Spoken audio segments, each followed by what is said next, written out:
Hello guys, and welcome to this part 2 of our authentication videos.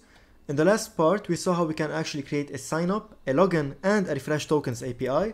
For the sign up we saw how we can check if an email is available, and then if that's the case how we can create a new user and then hash their password to store it securely in our database. For the login API, we saw how we can actually find a user and then check if the password is matching before actually generating some tokens that the user is going to use, such as the access token, which is a JWT token. We use JWT service to sign and create that token. And then we also saw how we can create a refresh token and store it in our database so that we can use it to call our refresh tokens API whenever our access token expires, so that we can create new tokens for that user. We also saw how we can create our own guard so that we can protect our APIs from unwanted access. So we would require a user to actually have an access token in the request header, and then we would use the JWT service again, but this time to verify this token and make sure that it's valid and from our server.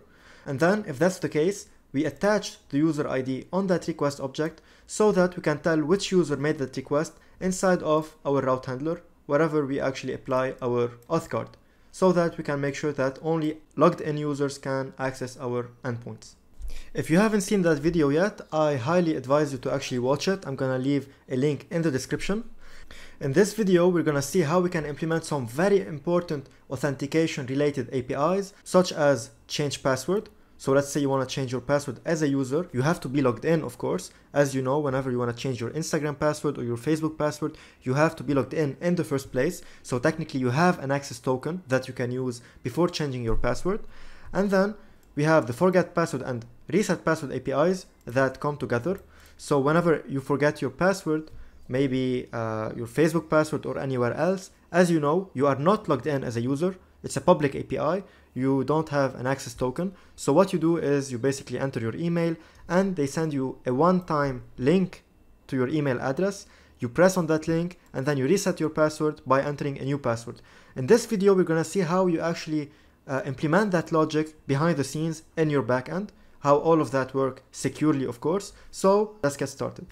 So I went ahead and created a new route handler, change password. The route is going to be change-password, and then I used put as my HTTP method, and we're going to expect a body of change password DTO, which we're going to create right now. So let's go ahead and do that inside of our DTOs folder, change password.dto.ts, and then let's take this one for example, and then let's call it change password DTO, and this one is going to have an old password and a new password.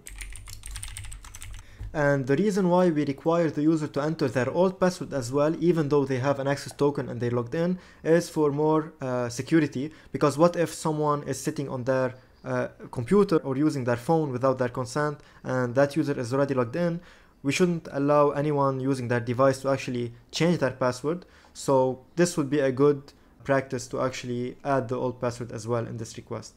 So back in our controller, we are now able to import this change password DTO, and we can now go ahead and create a change password service, which will accept two different arguments, change password DTO.old password, and then the new password.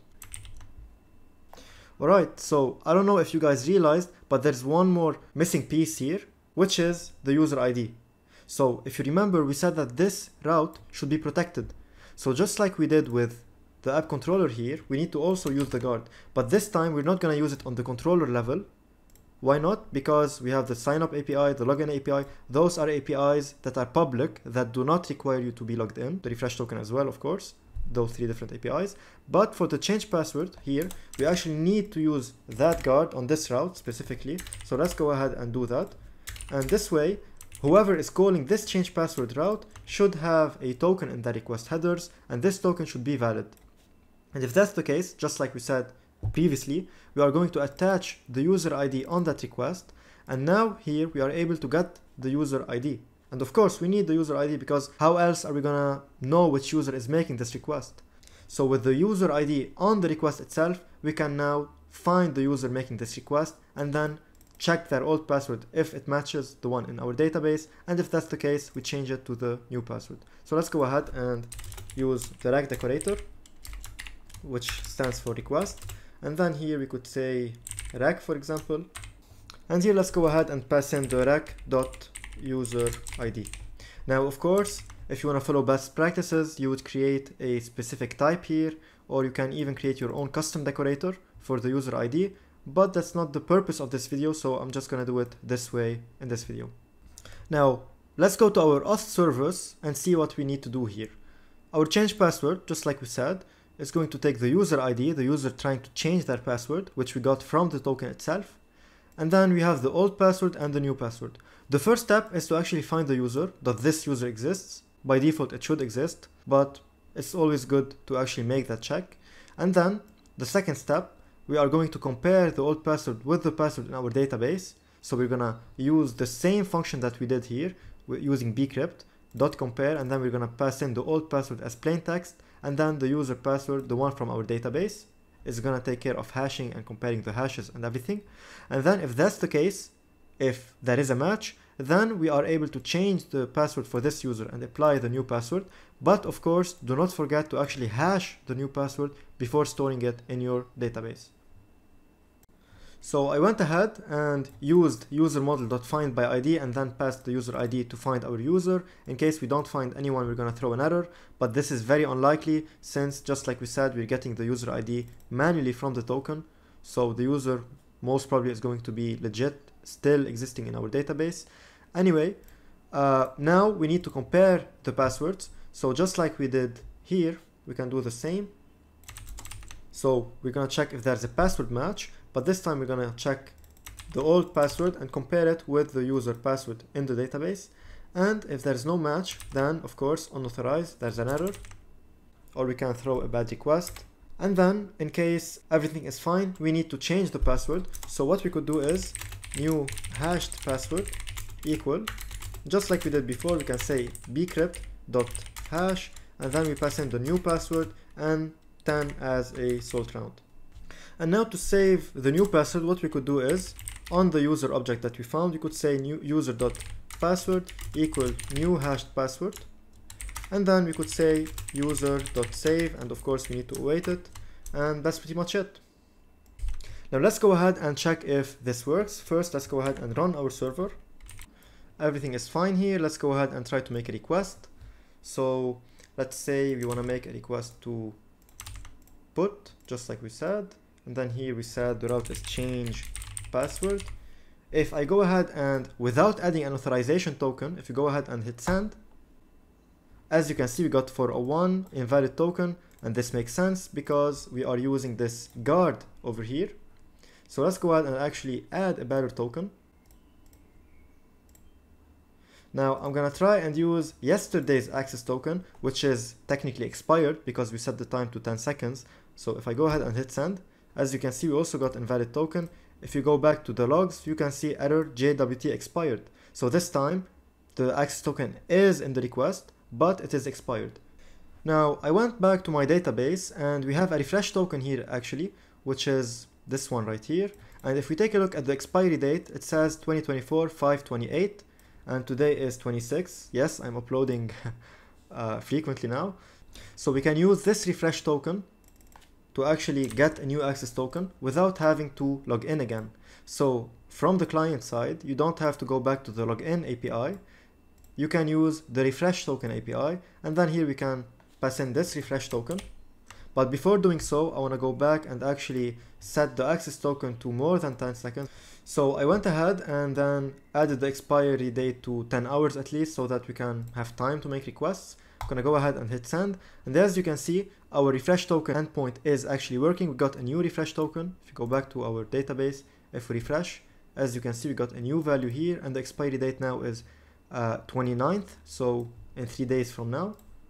And then we got a new access token that we can now use in our change password. So I'm gonna go ahead and hit send after replacing this token, and now we should get a validation error from our pipe because we don't have a body. Let's see this, send, and as you can see, bad request, old password must be a string, new password must be a string. So our auth guard is working perfectly from our last video. That's awesome. Now let's go ahead and fill in the correct information. So let's say we actually input a wrong password. If you take a look, my old password was longpass123. What if I set it as longpass12345? Technically it should return an error. And as you can see, we got wrong credential here. And if we go back to our code, as you can see, that's the error that we are throwing here if the password do not match. Also, I want to point out one more thing. If you recall, in the last video, we said that the password here must have at least 6 characters and contain numbers. So we added that in our DTO here. Whenever we're creating a password for a new user, we have to actually have those validations. So I'm going to do the same for change password. The new password also must have a minimum length of 6 and must have at least 1 character. So let's go ahead and do the same here just to be consistent. Alright, so now if you go ahead and actually use the same password, the correct old password, longpass123, and now input a new password. If I go ahead and send, but before, let's take a look here at the hash. This is the hash, it ends with NKA. I'm gonna hit send. Okay, now the password must at least contain 1 number, so I'm gonna say best password 123 instead of long password 123. If I hit send, as you can see, 200. Now we could return a message here or something, of course. If you go back to our database, instead of NKA, if you go ahead and refresh, as you can see, we got a new hash ending with FS6. So as you can see, we were successfully able to change our password securely because we are applying a guard so that we can find the user making this request. They have to be with a valid access token, and we successfully checked if the old password is correct before allowing them to change their password. Of course, we hashed the new password. So this is totally secure. And now let's see how we can implement the forgot password. So you're a user, you're not logged in, you forgot your password, and you need to change it. You need to reset it. So this is a public API, just like login, refresh, and sign up. We do not apply the use guards. The use guard is only applied for the change password API. And then here we're gonna take a body, we're gonna call it forgot password DTO, which is going to have an email. So the user is going to insert their email, and if this email exists, then we're gonna send them an email with a link so that they can reset their password. Let's go ahead and create our forgot password DTO. So this is our DTO. It will simply just contain an email, which is of type email. Now let's go back here and now make the import. And we still need to create our forgot password service. In the auth service, of course, we're gonna have a few things here. So we get the email, we need to find the user by email, and then if we do find the user, we need to generate a password reset link. So here we're gonna create a random token that we're gonna be using as a part of our link. We're gonna see this. And then finally, if everything is fine, we're gonna send this link to the user by email, so to their email, using an email service just like NodeMailer or SES from AWS. I'm gonna go with NodeMailer, and that's pretty much it. So I went ahead and tried to check for a user. So I did find one on the user model by email. Now, anytime in a forgot password you do search for an email, we don't really want to throw an error if we don't find that user, because we don't really want to tell a hacker or any user whether a user exists in our system or not. So what we could do is, either way, whether we find this user or not, we could either way return something like message email sent, or for example you could say if this user exists they will receive an email, or whatever. So I hope you get the point. Basically, whether a user exists or not, we don't really care. We're gonna send this message either way. Now, if a user does exist, then of course we need to continue with our flow. We need to generate a password link. Now I'm gonna go ahead and use a package called NanoID. I'm gonna use this version because this version is the most popular, and newer version might cause you some problems. So I'm gonna go ahead and install this version. And now I'm gonna go ahead and say const reset token, for example, equal NanoID. And then here, of course, we made the import. We need to specify a length for the string. By default, it gives you a string with 21 characters. I'm gonna go ahead and use 64. You can also use NanoID for your refresh token. So if you don't really want to use a UUID, you want something with longer characters, you can go ahead and use a NanoID. That's perfectly valid. So we're going to be using a NanoID for our reset token. And of course, here we need to keep a reference of this reset token for this user. So what we should do is actually store this in our database. So we can go ahead and create a new schema here. So let's say, for example, reset tokens or reset token.schema.ts. And this is how it's going to look like. If you think about it, it's very similar to our refresh token schema. They both have a token, they both have a user ID, and they both have an expiry date. However, I wanted to separate them into two different tables since they have two different functionalities. So I went ahead and created the schema, and now we are able to actually save it here. Of course, we should go to the auth module here and then register the model just like we did before. And with that in place, now we can go back to the auth service and inject this model. I'm gonna call it reset token model. Okay, and now here what we can do actually is go ahead and save this. So I'm gonna say await this.reset token model dot create, and then here we're gonna give it the token, which is the reset token that we just created with nano ID, a 64 character long string, and then we're gonna have the user ID, which is going to be the user dot underscore ID. So the user that we found by email, so the user that forgot their password. And of course we need to add an expiry date. And for the expiry date, I went ahead and just like we did with the refresh token down below, I took the current date and then I set the hours, and then I took the current hour and added 1, so the expiry date would be 1 hour. And I went ahead and added it here in the object that we just created. And finally, we need to send the link to the user by email. So I went ahead and actually created a mail service provider. It's basically just a class. I called it mail service, and I used the @injectable decorator to make it a provider. And I used a very popular package called Node Mailer that will allow us to send emails.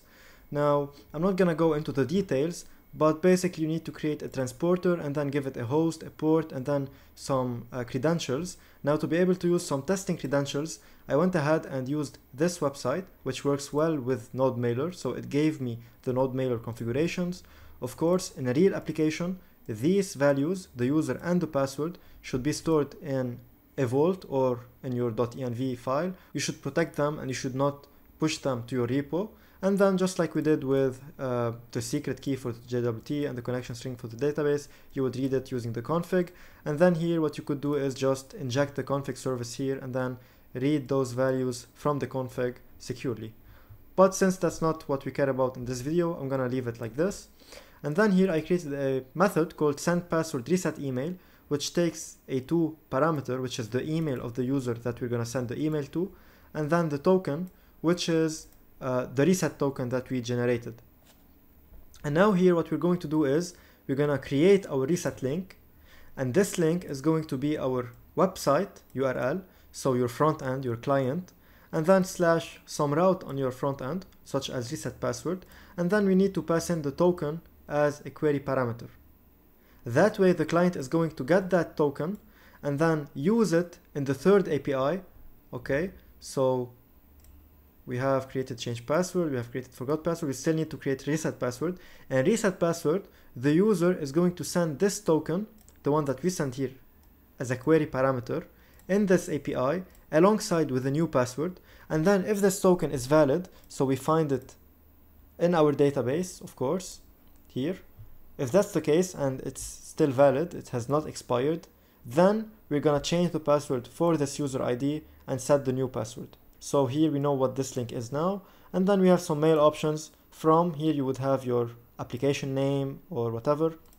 I just called it auth backend service, the 2 for the email, and then the subject is going to be password reset request or forgot password or anything. And then in the HTML I'm just gonna say you requested the password reset, click the link below to reset your password, and then I put this link with the A tag, and that's pretty much it. Now, of course, usually in a real template, you would also say, if this was not you, you can safely ignore this email, and so on. So this is going to be it. Now we need to use this mail service to send the email. So let's go to our auth module. And here, of course, we need to inject this provider so that we can use it as a dependency in our application. So since we injected it in the auth module, now we can go back to auth service, and now we can inject it here. So I'm going to go ahead and call it mail service.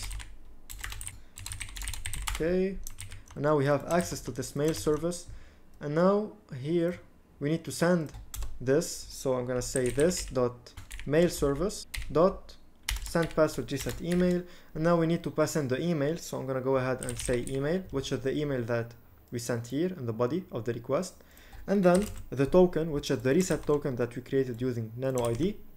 And this is pretty much it. So here you can say send the link. Okay, now let's go ahead and test this out. So I opened Postman and I went to a new route, so forgot password, which is a post, and then here we need to specify the email of the user that forgot their password.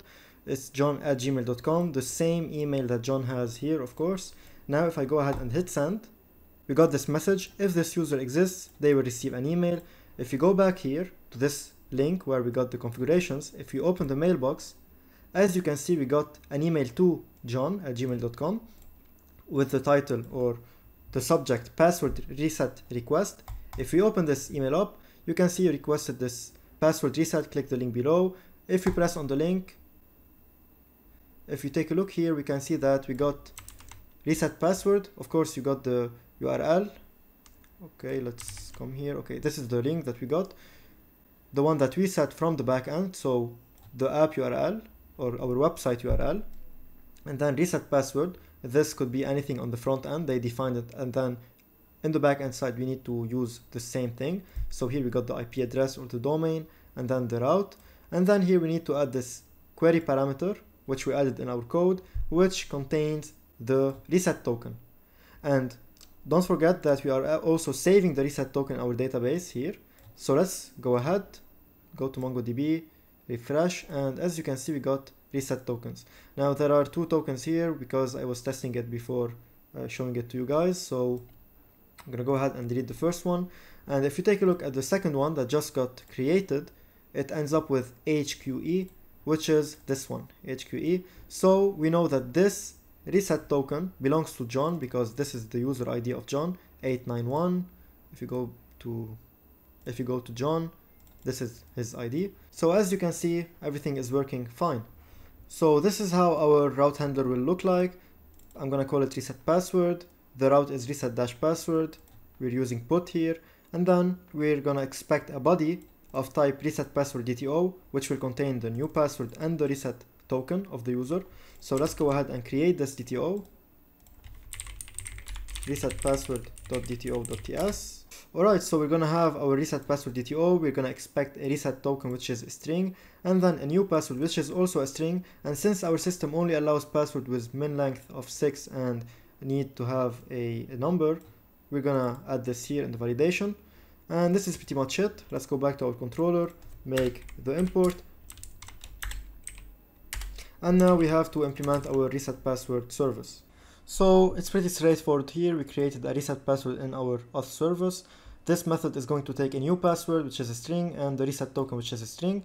The first step is to try and find a valid reset token document. So here, whatever reset token we get, we're gonna go to our reset tokens collection and then try to find this token. Of course, we also need to check the expiry date if it's still valid. If that's the case, we are going to allow the user to change their password. And again, don't forget to hash it using bcrypt, just like we did before. So let's implement that. So to quickly go over it, what I've done is I tried to find this token by using the reset token model, trying to find one by the token, which is the reset token, and then making sure that the expiry date is greater than the current date. Okay, just like we did in the last video for the refresh token, it's the same thing. If you don't have a token, I'm just gonna throw unauthorized invalid link. Maybe it expired, maybe it doesn't exist. And then if that's not the case, if we actually got the token, so now we have the user ID, we can go ahead and get the user. So we could say const user equal wait this dot user model dot find by ID, for example, and then here we can pass in the token dot user ID. Okay, now let's just add check if we don't have a user. Maybe this user got deleted somewhere, maybe, I don't know, it's very unlikely, but I'm just gonna add the check anyway. I'm gonna throw, for example, not found or internal server error or whatever. I'm not really focusing on this part of the video, as you can tell. I'm just focusing on the authentication part. Anyway, here what we need to do is create a new password for this user. So we could say user.password equal await bcrypt.hash, just like we've seen before. And then here we're gonna pass the password, which is the new password that the user entered. so new password, and then the number of salt rounds, so we're going with 10 for our algorithm. This is going to be the new password, and now we can say await user.save, and we can send some message here, password change or anything. Now let's go ahead and test this out. Alright, so I went to Postman, I added this new URL, reset password, it's put, and then the body is new password, just like we said, and then we have the reset token here. Now of course the reset token is the one that we got from the email here, which ends with QE, which is the one that exists in our database. It is still valid, it hasn't expired yet, so it should work. And if you take a look at our user, the password right now, the hash, ends with FS6. Let's go ahead and hit send. Okay, we got 200. Again, we could send a message here, success message or something. It's better than keeping it empty. Now if you go back and refresh, as you can see, we got a new hash, which is T9I. So we successfully reset our password after forgetting it. And now if you go ahead and hit send again, it shouldn't work. So actually we should delete this once we get it, now that I think of it.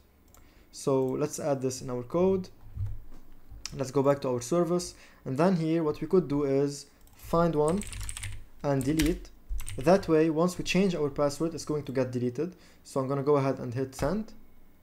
Now if you go back, if we refresh here, it should be gone. As you can see, it is gone. And now let's try to log in with the new password. So let's go back to the login API, and instead of having long pass 123 from the initial video, I'm gonna put password 123, the one that we just reset right now. I'm gonna hit send, and as you can see, we got an access token and a refresh token. I'm gonna take the access token, go to change password, which is here. I'm gonna put the token here, and then for the old password, we just changed that to password 123. Now let's say if we said 1234, we should get an error. Everything is working fine. If we put 123, it should be changed correctly to password 123. So that's the whole flow. Let's summarize it really quickly. So to summarize, today we created 3 different APIs. The first one is change password. Of course, to change password, you already have to be logged in with an access token. So we need to have an auth card to authenticate that token and make sure it's valid. And here, whenever you want to change your password, you need to pass in the old password and the new password.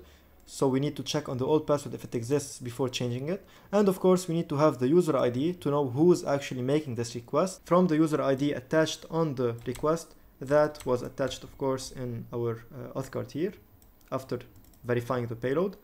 And then if you go to our logic here, we can see that we search for the user and then we compare the password. If the old password matches the one in our database, then that's correct. We can go ahead and change the user password. We can hash the new password and assign it to the user. We also implemented a forgot password API where we get the email only. And then if you go back to the logic, as you can see, first of all, we check that this user exists. And then whether this user exists or not, we're still gonna send this message so that we don't help any intruder or hacker know which emails exist and which emails do not exist in our system. So for protection reasons, we're just gonna return this message either way. And then if a user exists, we need to create a reset token. We use NanoID as a package to create a long random string, and then we set the expiry date as 1 hour, and then we created this reset token document in our database. And finally, we used a mail service to send our email to the user. I used Node Mailer here. You can use any service that you want. And here we created a link. So the link should be the IP of the front end that is hosting your reset link page, and then some route. This comes from the front end as well. And then finally, you're gonna add the query parameter, which is token, to assign the token that you just created in your database here. And then you send the email. Once the user receives the email and clicks on the button, it should redirect him to this page, okay, to this page on the front end.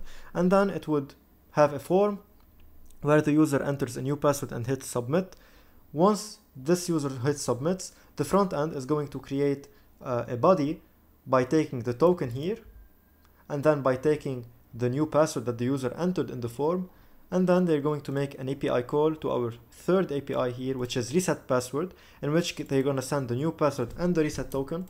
Of course, we need to make sure that the reset token is valid, that it exists in our collection here, and that it's not expired. And then if it does exist, we're going to change the password of this user by finding the user by ID. We're of course saving the ID on the token, and then we got that user, we changed the password, we hashed it using bcrypt, and we saved it. So this is pretty much it. I think once you take it step by step, it becomes way easier and it makes sense. You can now go ahead and use it in any application you have. Please, if this video was helpful, leave a like, subscribe, share it with your friends, make sure to comment, and I'll see you next time.